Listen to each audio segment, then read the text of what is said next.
ဒီရှေ့က verb to be အကြောင်းကိုမနေ့ကရှင်းနေ verb to be မှာဘာတွေပါတယ်ဆိုတာပြပြခဲ့တယ် MSR ပါတယ် was were ပါတယ်ဒီကြတော့ was were အကြောင်းသင်မှာဒီပုံမှာကျတော့ last night နဲ့ noun နဲ့ရှင်းပြထားတယ် last night ကကျတော့လိုခဲ့တော့ည noun ကကျတော့ယခုပေါ့နော် noun ကကျတော့ယခု last night ကလွန်ခဲ့တာ was were ကကျတော့ဖြစ်ခဲ့တာပေါ့နော် was were ကကျတော့ဖြစ်ခဲ့တာအဲ့တော့ဒီမှာဆိုလို့ရှိရင် now Robert is at work Robert ကအလုပ်မှာ is နဲ့ရေးတယ် at midnight last night he wasn't at work wasn't က was နဲ့ not နဲ့ပေါင်းထားတာနော်လွန်ခဲ့တဲ့ကောင်ရဲ့ညအချိန်ကသူအလုံးမရှိမနေခဲ့ဘူးဒီရှယ်ကဒီနှစ်ကြောင်းပေါင်းရှက်မယ်ဆိုလို့ရှိရင် she was in bed she was asleep သူကအိမ်ရထဲမှာအိပ်ပျော်နေခဲ့ပြီအဲ့တော့ is နဲ့ are နဲ့ပေါ့နော်နော် is နဲ့ are နဲ့ဘာလို့ခွဲထားလဲ past action တူတူပဲ when နဲ့ was နဲ့ were နဲ့ကလည်း past action တူတူပဲဘာလို့ခွဲထားလဲဆိုရင် နဲ့ is နဲ့က subject အနေနဲ့အတွက်သုံးတယ်ဒီမှာ I he she it အဲ့ဆိုလို့ရှိရင် we you they နဲ့ရေးတယ်အဲ့လိုပဲ was ကလည်း I he she it were ကကျတော့ we you they ဒီမှာလည်း positive အနေနဲ့ပြထားပါတယ်နော်အဲ့ I'm tired သူကအခုပင်မဲနေတဲ့အတွက်ကြောင့်မလို့ present နဲ့ရေးအဲ့တော့ I'm tired ငါအခုပင်မဲနေရဲ့ we are tired ငါအခုပင်မဲနေရဲ့ပေါ့ they are tired our tired ရေးလို့ရပေါ့အဲ့တော့ I was tired last night လွန်ခဲ့ညကငါပင်မဲနေရဲ့ where is Anne မှာလည်းအခု Anne ကိုလိုက်ရှာနေရ where is my phone ဆိုအခုဖုန်းကိုလိုက်ရှာနေရ where was Anne yesterday လွန်ခဲ့ညက Anne မှာလဲ the weather is good today နော်ဒီနေ့ရာသီဥတုကအလွန်ကောင်းမလား the weather was good last week ကလွန်ခဲ့ရက်တပတ်ကပေါ့နော်လွန်ခဲ့တဲ့ရက်တပတ်ကလို့ပြောလို့ရတယ်ပေါ့နော်လွန်ခဲ့ရက်တပတ်ကရာသီဥတုကကောင်းမွန်တယ်အဲ့တော့ is တို့ am လို့ဆိုလို့ရှိရင် present အနေနဲ့သုံးတယ်ယခုပြစ္ဆုတ်ပန်အနေနဲ့သုံးပြီးတော့ was ဆိုလို့ရှိရင်တော့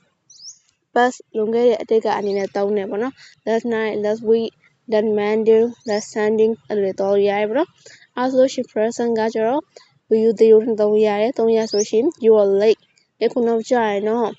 you are late ငါခုနောက်ကျပြန်ပြီ you were late yesterday ဒီမနေ့ကနောက်ကျရ they aren't here တို့ဒီမှာရှိမနေဘူး we aren't here ငါဒီမှာရှိမနေဘူး they weren't here last Sunday လွန်ခဲ့တဲ့နေ့ကနေနဲ့တို့ဒီမှာရှိမနေခဲ့ဘူး wasn't were not was not ဆိုရှင် wasn't were not ဆိုရှင် wasn't နော် positive မှာဆိုလို့ရှိရင်ဒါကကျတော့ဘာဒီချက်ပြောရဲ singular အောက်ကဆိုလို့ရှိရင် plural အနေနဲ့သုံးတယ် I he she it ဆိုလို့ရှိရင် was we you they ဆိုလို့ရှိရင် were negative အနေနဲ့ဆိုလို့ရှိရင်တော့ was not I was not he was not she was not it was not wasn't ဆိုလို့ရှိရင်တော့ was နဲ့ was not နဲ့ပေါင်းထားတာ I wasn't he wasn't she wasn't it wasn't we you they ဆိုလို့ရှိရင်တော့ were not သူကအများကြီးဖြစ်လို့နော် plural we wasn't you wasn't they wasn't question အနေနဲ့ဆိုလို့ရှိရင် was I was he was she was it were we were you were they ဒီမှာဆိုလို့ရှိရင်ဒီတော့ last year Rachel was 22မနှစ်တော့ကျတော့ Rachel ကအသက်22နှစ်ပြည့်ခဲ့တာအခုအချိန်မှာတော့ so he is 23 now အခုအချိန်မှာတော့ Rachel က23နှစ်ရှိပြီနော် when I was a child သူကလေးချိန်တော့ I was afraid of dog ကိုရမ်းကြောက်ခဲ့တယ်ဟိုမှာ when I was a child ကလေးဘဝတော့ I was afraid of snake အမွေကြောက်ခဲ့တယ်အဲ့လိုလေးပြန်ပြောင်းပြီးတော့ speaking အနေနဲ့သုံးလို့ရတယ်နော် we were hungry after the journey အဲ့တော့ခရီးသွားပြီးတာမှငါတို့တွေဘယ်မစားခဲ့ဘူး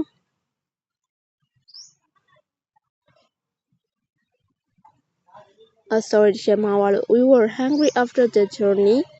အဲ့ခရီးသွားပြီးနောက်တော့ငါတို့ဘယ်စားခဲ့တယ် but we wasn't tired ငါတို့မပင်ပန်းဘူး The hotel was comfortable. The hotel ကတတရှိရဲ but it wasn't expensive. ဈေးလည်းမကြီးဘူး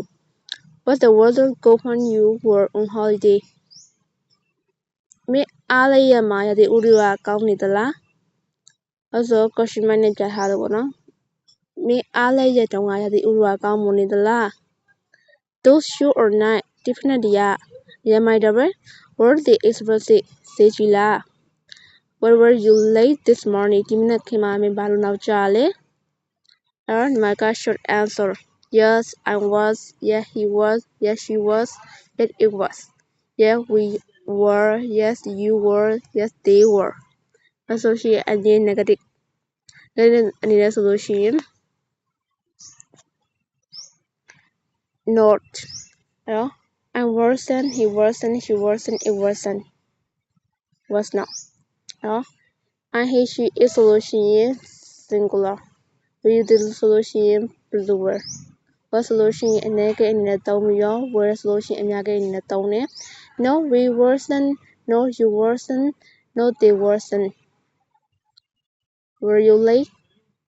ဒီနောက်ကြပြန်ပြီ No I wasn't ငါနောက်မကြပါဘူး What test at work yesterday test ကမနေ့တော့လုံမရှိလား No she was Yes she was ဟုတ်တာပေါ့ရှိရလေ What Sue and stay at the party Sue and Steve ကပါတီမှာရှိလား No they wasn't သူပါတီမှာမရှိခဲ့ဘူး wasn't အငင်းမရှိဘူးမဟုတ်ဘူးမလုပ်ဘူးဘယ်လိုအနေနဲ့သုံးလဲဒီပြီးလို့ရှိရင် vocab တွေပေးမယ်ပြီးလို့ရှိရင် note တွေပေးမယ်ဒီမှာကျတော့ exercise က 10.1 ကနေပြီးတော့ 10.4 အထိရှိရယ် exercise ရှင်းတော့မနော် Look at this picture ရုပ်ပေါ်ရမှာဆိုလို့ရှိရင် Where were these people at 3 o'clock yesterday afternoon နိုခဲ့တဲ့နေ့နဲ့3နာရီတုန်းကဒီလူတွေကဘာမှရှိခဲ့ရလဲအဲ့တော့1 to 5ပေးထားရဲ့ပုံလေးကြည့်ပြီးတော့ဒီရှော့ဖြည့်ပေးဖို့တော့ကိုတည်တလောက်လေးကိုတက်တလောက်လေးဖြည့်ပေးမယ်မှားမှန်တာကိစ္စမရှိဘူးဒီရှေ့ကိုမကြောက်မရွံ့မနဲ့ဖြည့်ပေးပါနော်1 to 6ရှိရယ်ပြီးတော့ 10.2 က put in အဲ့ထည့်ရမယ် MSR ဆိုလို့ရှိရင် present အနေနဲ့သုံးတယ် M နဲ့ is ကကျတော့ subject အနေနဲ့သုံးတယ် R ကအများသုံးတယ် was were ကကျတော့ was က subject အနေနဲ့သုံးတယ် were က subject အများနဲ့သုံးတယ် past လွန်ခဲ့တော့1 to 9အဲ့ဒီရှေ့ကဒီမှာလို့ရှင်းပြမယ်နော် this year she သူမလွန်ခဲ့တဲ့နှစ်က20နှစ်ဖြစ်ခဲ့ blank ဒီမှာကျတော့ဖြည့်ပေးထားတော့ was နဲ့လွန်ခဲ့တဲ့နှစ်ကသူမ22နှစ် so she is 23 now အခုတော့23နှစ်ဖြစ်ခဲ့ပြီ today the world ကဒီနေ့ရတဲ့ဥရော blood night သိကောင်းတာပဲ but yesterday is မနေ့ကကျတော့ blood very cold အလွန်အေးရယ် I'm blood hungry ငါဗိုက်စားရယ် can I have something to eat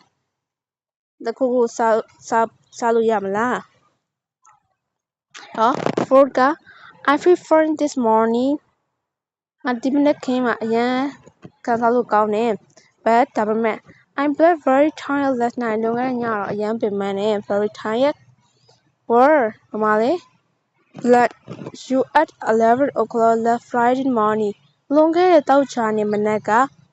တောက်ချာနေမနက်7ထုံးကဘာမှရှိရလဲ စစ်ကကျတော့ don't buy those shoes အဲ့ဖက်နဲ့ဒီမဝဲနဲ့သူက blood very expensive အလွန်ဈေးကြီးရဲ့ 7 I like your new jacket မင်း jacket အသစ်လေးကိုအရန်ကြိုက်တာပဲ blunt is expensive အဲ့ဈေးကြီးလား this time last year လွန်ခဲ့နှစ်ကဒီအချိန်မှာလေ I'm blood in Paris ငါ Paris မှာရှိနေတာ were မှာလေ the children ကလေးတွေက I don't know မသိဘူးလေသူတို့က blunt in the garden 10 minutes ago လွန်ခဲ့တဲ့7မိနစ်ကဒီဥယျာဉ်မှာရှိနေခဲ့တာပဲအဲ့တော့ put in was were was ကကျတော့အနေနဲ့ရေးပြီးတော့ were ကအများအနေနဲ့ရေးမယ်အမှလို့ရှိရင် wasn't အဲ့တော့ positive ထည့်အောင်လား negative ထည့်အောင်လား1 to 6မှာစဉ်းစားမယ်နော် We wasn't happy with the holiday ဒီဟိုတယ်မနေရမပြောဘူး our room ငါတို့ခန်းက blank very small အရင်တည်းရဲ့မှာရေးထားတယ် was နဲ့ our room was very small ဒါအရင်ဒီအခန်းအရင်သေးတာပဲ and ပြီးတော့ it wasn't very clean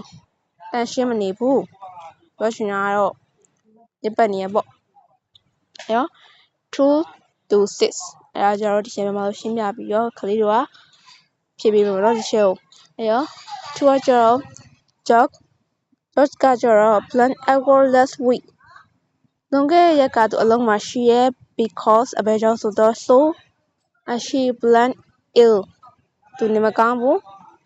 she's better now ချက်ခေါ်တော့တာလာပြီ yesterday မနေ့က plan a public holiday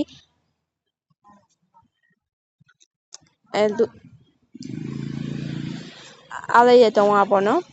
so the shop design က black cloth ပိတ်ထားတယ် they are open today ဒီနေ့မှာတော့ဖွင့်ခဲ့တယ်ဥပမာပြောချင်တာ public holiday ဆိုတာကတော့အလုပ်ပိတ်တဲ့ရက်တွေပေါ့နော်တရားဝင်အားလည်းရက်တရားဝင်ပိတ်ရက်တွေပြောချင်တာ blunt soup and bowl at the party ဆုနဲ့ဘွေးနဲ့ကပါတီမှာရှိလား soup blunt the back bill ဆုကတော့ဒီမှာ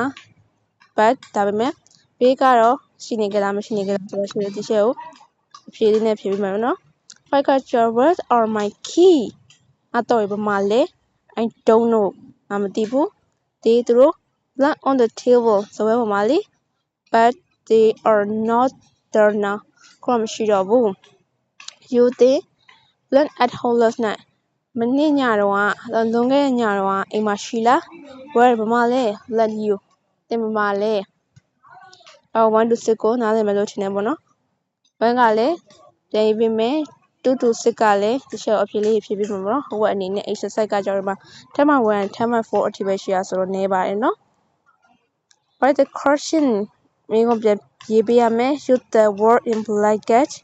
in the correct order was were အကနဲ့စကလုံးအနေနဲ့ဖြည့်ပေးရမှာနော်ပြီးတော့မိကုံပြန်တိဆောက်ပေးရမယ် late ကနောက်ကျတော့ you are think this morning မနေ့ကမှန်းဘာကြောင့်လဲတော့ why were you late this morning ဒီမနေ့ကဘာလို့နောက်ကျတာလဲ the traffic was bad ရထားသိဆိုတာပဲ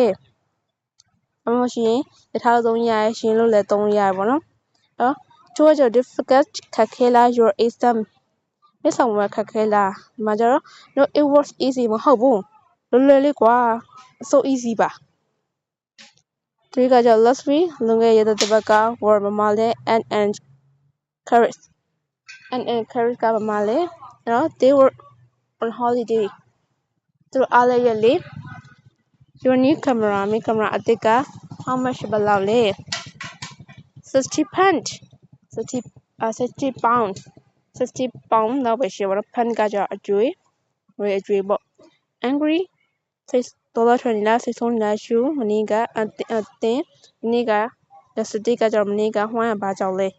angry စိတ်ဆိုးနေလား you think yesterday ကမနေ့ကဝမ်းမနေ့ကဘာကြောင့်စိတ်ဆိုးနေရလဲ because you were late မင်းနောက်ကျနေလို့လေ